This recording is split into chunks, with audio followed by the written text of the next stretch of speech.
അങ്ങനെ നാടിനെ മുഴുവൻ സങ്കടത്തിലാഴ്ത്തിയ വാർത്തയായിരുന്നു കഴിഞ്ഞ ദിവസം 19 ദിവസങ്ങൾക്ക് മുൻപ് വിവാഹിതരായ അനുവിൻ്റെയും നിഖിലിൻ്റെയും വാർത്ത.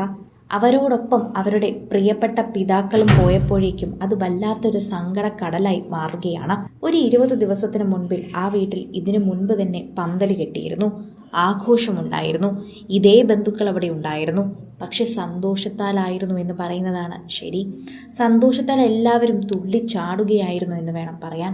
പ്രേക്ഷകരെല്ലാവരും ഏറ്റെടുക്കുന്ന ഒരു വാർത്തയായി അത് മാറുകയായിരുന്നു. എല്ലാവർക്കും നൊമ്പരമാണ്.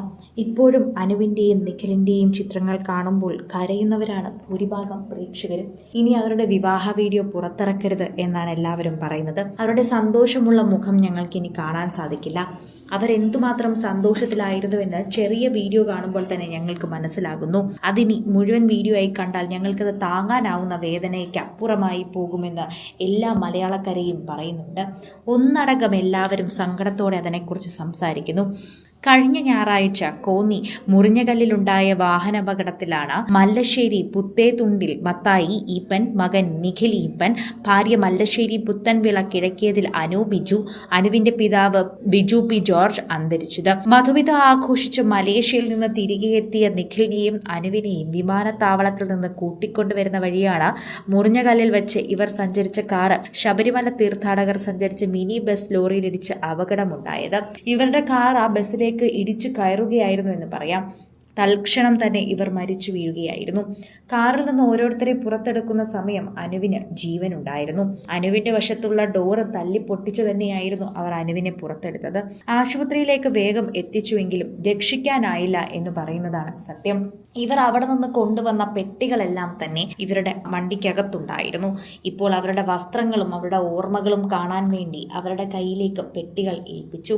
അമ്മയ്ക്കും അനിയനും വേണ്ടി വ്യത്യസ്തമായ ഡ്രസ്സുകൾ അപ്പയ്ക്കും വേണ്ടിയും കരുതി വെച്ചിട്ടുണ്ട്. എന്നാൽ അത് നൽകാൻ അവർക്ക് സാധിച്ചില്ല. അനിയന്മാർക്കും അതുപോലെ നിഖിലിൻ്റെ സുഹൃത്തുക്കൾക്കും അനുവിൻ്റെ സുഹൃത്തുക്കൾക്കും വേണ്ടിയുള്ള വസ്ത്രങ്ങൾ വരെ ഉണ്ടായിരുന്നു. അവരുടെ ആദ്യ ക്രിസ്മസ് ആയതുകൊണ്ട് തന്നെ ആഘോഷിക്കാൻ നിരവധി കാര്യങ്ങൾ ആ പെട്ടിയിലുണ്ടായിരുന്നു. എന്നാൽ അതൊന്നും ആഘോഷിക്കാൻ അവർക്ക് സാധിച്ചില്ല. അവരുടെ ആദ്യ ക്രിസ്മസ് ആണ്. ഒരുപാട് ക്രിസ്മസുകൾ അവരുടെ പള്ളിയിലും നാട്ടിലുമായി അവർ ഒരുമിച്ച് ആഘോഷിച്ചിട്ടുണ്ടെങ്കിലും വിവാഹം കഴിഞ്ഞിട്ടുള്ള ആദ്യ ക്രിസ്മസ് അതെന്നും പ്രത്യേകതയുള്ളത് തന്നെയാണ്. ആ പ്രത്യേകതയുള്ള ക്രിസ്മസ് ആഘോഷിക്കാൻ തന്നെയാണ് അനുവും നിഖിലും വേഗം നാട്ടിലേക്ക് എത്തിയത്. മലേഷ്യയിൽ പോകുമ്പോൾ 10-20 ദിവസമെങ്കിലും അവിടെ നിൽക്കണമെന്ന് അതിയായ ആഗ്രഹം അവർക്കുണ്ടായിരുന്നു. എന്നാൽ അതിനിടയിൽ അനുവിന്റെ പിറന്നാളെത്തി, അതുപോലെ ക്രിസ്മസും എത്തിയത് കൊണ്ടാണ് അവർ വേഗം തിരികെ വന്നത്.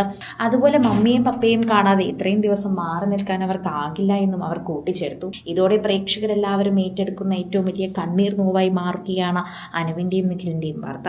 മലേഷ്യയിൽ നിന്ന് എത്തിയവർ ഇവർക്ക് ഒരുപാട് വിശേഷങ്ങൾ പങ്കുവെക്കാനുണ്ടെന്ന് പറഞ്ഞിരുന്നു. ഫോണിൽ കൂടെ പോലും പറഞ്ഞു തീർക്കാൻ പറ്റാത്ത വിശേഷങ്ങളുണ്ട് മമ്മി എന്നാണ് പറഞ്ഞത്. നേരിൽ കാണാലോ മോളെ, ഇനിയിപ്പോൾ നാളെ വന്ന് സംസാരിക്കാമെന്ന് പറഞ്ഞാണ് അവസാനം മമ്മിമാരൊക്കെ ഫോൺ വെച്ചത്. അത്രമാത്രം വിശേഷങ്ങൾ വന്ന് മമ്മിയോടും അനുജനോടും ഒക്കെ പറയാൻ കാത്തിരിക്കുകയായിരുന്നു അനുവും നിഖിലും. അത്രമാത്രം സമ്മാനങ്ങളും അവരുടെ പെട്ടിയിലുണ്ടായിരുന്നു. മമ്മിമാർക്കും പപ്പമാർക്കും അനിയന്മാർക്കും ബന്ധുക്കൾക്കും ഒക്കെയുള്ള സമ്മാനങ്ങളുമായിട്ടാണ് മലേഷ്യയിൽ നിന്ന് അനുവും നിഖിലും എത്തിയത്. അത് നൊമ്പരമായി മാറുകയാണ്. ഇപ്പോൾ അവരുടെ ബന്ധുക്കൾക്ക് എല്ലാവർക്കും തന്നെ അത് കാണുമ്പോൾ വേദനയാണ് എന്ന് പറയാം. സിനിമ, ഫാഷൻ, ലൈഫ് സ്റ്റൈൽ വാർത്തകൾക്കായി മലയാളി ലൈഫ് സബ്സ്ക്രൈബ് ചെയ്യൂ. ലേറ്റസ്റ്റ് അപ്ഡേറ്റ്സിനായി ബെൽ ബട്ടണും അമർത്തൂ.